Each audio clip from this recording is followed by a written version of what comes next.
परम पूज्य श्री महाराज जी के YouTube चैनल को सब्सक्राइब करें तथा पूज्य महाराज श्री जी की कथाओं को सर्वप्रथम देखने के लिए बेल आइकन दबाना ना भूलें।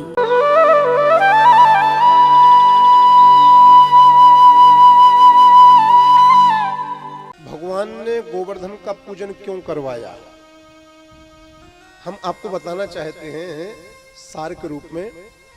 ये जो वृंदावन वासी थे, इस साल में एक बार इंद्र का पूजन करते थे और इनकी पूजन से इंद्र इतने अहंकार में डूब गया था। इंद्र ये सोचने लगा था कि ब्रजवासी मेरे पूजन के बिना नहीं रह सकते हैं और मैं ही इन ब्रजवासियों का भगवान हूँ। लेकिन जब परमात्मा भगवान श्री कृष्ण जी ने इंद्र के अहंकार को देखा तो भगवान ने सोचा इंद्र है तो मेरा, लेकिन इंद्र को अभिमान हो गया है। यदि अहंकार हो गया है तो इंद्र का पतन हो जाएगा, इसकी बर्बादी हो जाएगी। तो भगवान ने इंद्र के अभिमान को समाप्त कराने के लिए इंद्र का पूजन बंद करवाया है और गोवर्धन भगवान का पूजन प्रारंभ करवा दिया। एक दिन भगवान श्री कृष्ण बोले ब्रजवासियों से, भैया ये बताओ आप लोग साल में एक बार इंद्र का पूजन क्यों करो? तो नंद बाबा बोले, कन्हैया हम लोग साल में एक बार करें इंद्र को पूजन, इंद्र हमारी पूजन से होवे प्रसन्न। जब इंद्र प्रसन्न होता है वो कराता है वर्षा, वर्षा होती है धरती पर, धरती से उगती है घास, घास खाती गैया, गैया देती दूध, दूध निकाले तेरी मैया और फिर उस दूध को पीवे मैया को लाड़ लो कन्हैया। भगवान जी बोले, बाबा आपके कहने का मतलब ये है मुझे जो दूध पीने मिल रहा है वो इंद्र की कृपा से मिल रहा है। तो नंद बाबा बोले, और नहीं तो क्या? भगवान जी बोले, बाबा छोटे मुंह बड़ी बात हो जाएगी, लेकिन आज मुझे बोलना पड़ेगा। आपने कहा कि दूध इंद्र की कृपा से मिल रहा है। बाबा वेद भी मेरे अंदर से निकले हैं, विज्ञान भी मेरे ही अंदर से निकला है। मैं बताता हूँ धरती पर वर्षा कैसे होती है। नंद बाबा खड़े हो गए, 7 साल के भगवान जी बताने लगे, बाबा 4 महीने गर्मी के होते हैं, सूर्य भगवान का तेज धरती माता के पर्वत सहन करते हैं। 4 माह के बाद में जब गर्मी समाप्त हो जाती है तो पेड़ों से चलती है हवा, तो पेड़ की हवा पर्वत की गर्मी को बाहर निकालती है। तो पेड़ की हवा पर्वत की गर्मी दोनों एक होते हैं, तब बनता है दोनों की एक होने से मानसून। मानसून बनाते हैं बद्दल, बद्दल होते हैं खाली, वो बद्दल जाते हैं समुद्र से जल भर के लाते हैं, बद्दल कराते हैं वर्षा, वर्षा होती है धरती पर, धरती से उगती है घास, घास खाती हैं गैया, गैया देती दूध, दूध निकाले मेरी मैया, पर उस दूध को पीता है मैया का लाडला कन्हैया। बोलो प्रेम से महेंद्रा किम करिष्यति, इसमें इंद्र का क्या योगदान है? ब्रजवासी बोले, कन्हैया बात तो सही कह रहा है। लाला तू कहना कहा चाहे, बाबा हम ब्रजवासियों का भगवान इंद्र नहीं है, तो फिर हम ब्रजवासियों का भगवान श्री गोवर्धन है। अपन ब्रजवासियों के लिए, अपन ब्रजवासियों के लिए इंद्र का पूजन नहीं, अपने वृंदा 84 कोष ब्रज में इस 7 कोष के भगवान गोवर्धन है, इनका पूजन करना चाहिए। बाबा एक बात बोलो, यदि गोवर्धन जी नहीं होते तो अपनी गाय घास कहाँ खाती? बात तो सही है। यमुना मैया नहीं होती अपनी गाय जल कहाँ पीती? या मारे हम ब्रजवासियों का भगवान इंद्र नाय गोवर्धन है। बाबा इंद्र का पूजन करो बंद, मेरे कहने से भगवान गोवर्धन का पूजन करो प्रारंभ। गोवर्धन कौन है? ये प्रकृति के साक्षात स्वरूप हैं। तो प्रकृति का पूजन करो, प्रकृति का सम्मान करो, रोज नियम लो, रोज संकल्प लो कि पेड़ों को काटेंगे नहीं। अपना जन्मदिन आएगा तो जन्मदिन के अवसर पर एक पेड़ जरूर लगाएंगे अपने हाथों से, ये संकल्प जरूर होना चाहिए। प्रकृति संरक्षण और प्रकृति संवर्धन जरूर होना चाहिए। इसी निमित्त भगवान ने गोवर्धन का पूजन करवाया। कन्हैया तुम्हारे गोवर्धन के पूजन में क्या लगता है? भगवान बोले इंद्र के पूजन में क्या लगता था? ब्रजवासी बोले 56 भोग। बोले वो यही 56 भोग हमारे भगवान गोवर्धन को लगते हैं। सभी ब्रजवासियों ने कृष्ण भगवान के कहने से अपने अपने घरों में 56 भोग बनाया है, बैलगाड़ियों में सजाया है और सब चल दिए वृंदावन से गोवर्धन। उस समय गोवर्धन में केवल पर्वत ही पर्वत था, कोई मंदिर था नहीं, कोई वहां भगवान थे नहीं। वैसे कन्हैया कहा करो भैया, बोले किसी भी भगवान का पूजन करो पहले स्नान कराना पड़ता है, स्नान कराओ। कन्हैया कोई छोटा मोटा भगवान होता तो स्नान करा देते, ये तो 7 कोस के हैं अर्थात 21 किलोमीटर के हैं, हम कैसे स्नान कराएं?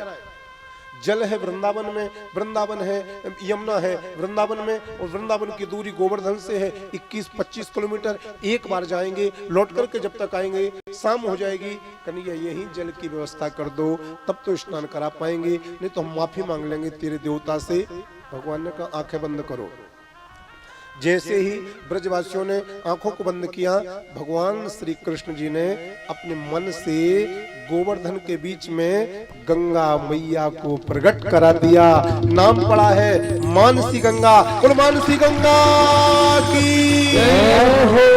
भगवान के मन से निकली हुई मानसी गंगा आज भी हमारे वृंदावन में गोवर्धन में जो की तो विद्यमान है। मानसी गंगा के जल से सभी ब्रजवासियों ने भगवान गोवर्धन जी को स्नान कराया, सबने चंदन लगाया, तुलसी पत्र चढ़ाई है, माला पहनाई है और आरती उतारी है। कन्हैया ये भोग कहाँ लगाए जो हम लोग लेकर के आए हैं? भगवान ने कहा एक बार और आंखें बंद करो, तो मैं आपको सत्य कहना चाह रहा हूं, अभी तक तो गोवर्धन पर्वत ही थे, लेकिन जैसे ही ब्रजवासियों ने कहा भोग कहाँ लगाए, हमने इनका पूजन किया है, भगवान ने कहा नेत्र बंद करो। तो जैसे ही ब्रजवासियों ने नेत्र बंद किए, भगवान श्री कृष्ण जी ने अपने शरीर में से एक कृष्ण और प्रकट कर दिए और 7 कोस के गोवर्धन भगवान के लिए भगवान ने अपना शरीर अर्पण कर दिया। 4 मुख वाला, पहला मुखारविंद दान घाटी का, दूसरा आन्योर का, तीसरा जतिपुरा का और चौथा बबलू भैया आप तो हर महीने जाते हो मानसी गंगा का। लाओ ब्रजवासियों अपने अपने घरों का भोग मुझे लेकर लाओ। ब्रजवासियों ने आंखें खोली, गोवर्धन के मध्य में जब साक्षात भगवान श्री गोवर्धन नाथ का दर्शन किया, नेत्र सजल हो गए। इंद्र का पूजन करते करते मर गए, लेकिन इंद्र ने कभी भी दर्शन नहीं दिया। लेकिन धन्य भगवान गोवर्धन जिनका पूजन पहली बार किया श्रद्धा भक्ति के साथ में, और भगवान गोवर्धन ने पहली बार में ही अपार कृपा कर दी, साक्षात दर्शन दे दिए। ब्रजवासी जो जो बना के लाए थे अपने घरों से, अपने हाथों से भगवान गिरिराज जी को भोग लगाते जाएं, भगवान गिरिराज जी पाते जाएं, जल पिलाया, आरती उतार के फिर से परिक्रमा लगाई और चरणों में साष्टांग प्रणाम किया। इंद्र को नारद जी के द्वारा मालूम पड़ा, कृष्ण के कहने से इस बार ब्रजवासियों ने तुम्हारा पूजन बंद कर दिया और 7 कोस के गोवर्धन का पूजन प्रारंभ हो करवा दिया। इंद्र को क्रोध आ गया, ब्रजवासियों ने मेरा पूजन नहीं किया। अभी बताता हूँ, इंद्र ने अपने सांवर्तक मेघों से कहा जाओ इतनी वर्षा कराना कि पूरा ब्रजमंडल डूब जाए, नाम निशान ना बचे। इंद्र की आज्ञा से इंद्र के सांवर्तक मेघ काली काली घटाएं लेकर के 84 कोस ब्रजमंडल के ऊपर छा गए। बिजली चमकने लगी, बदल गड़गड़ाने लगे, हाथी की सूंड के बराबर मोटी मोटी धारा से इंद्र के बदल बरसात कराने लगे।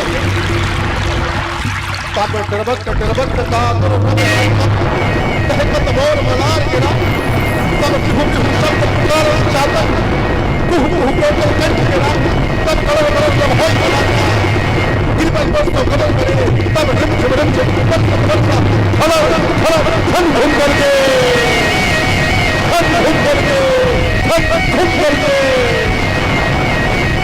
हाथी की सूंड के बराबर बराबर मोटी धारा से जब वर्षा होने लगी, गोवर्धन और पूरे ब्रजमंडल को डुबाने के लिए ब्रजवासी कांप उठे, कन्हैया मुझे बचाओ, कन्हैया मुझे बचाओ।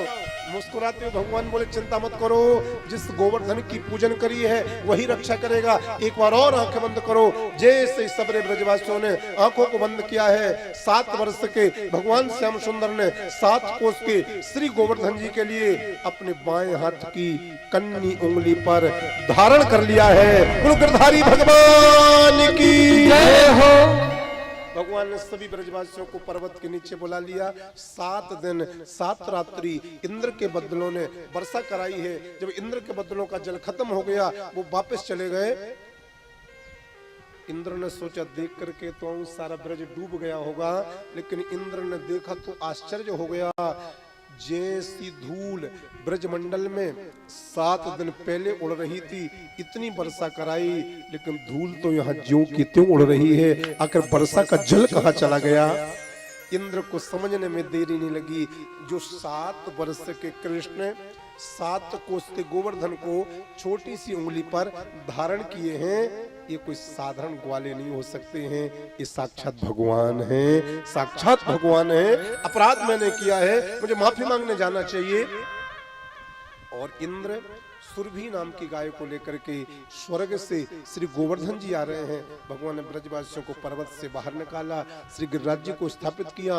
इंद्र आए हैं, भगवान के चरणों में प्रणाम किया है और सुरभि नाम की गाय के दूध से भगवान का अभिषेक किया है। आज भगवान का एक नाम और बढ़ गया, गोविंद।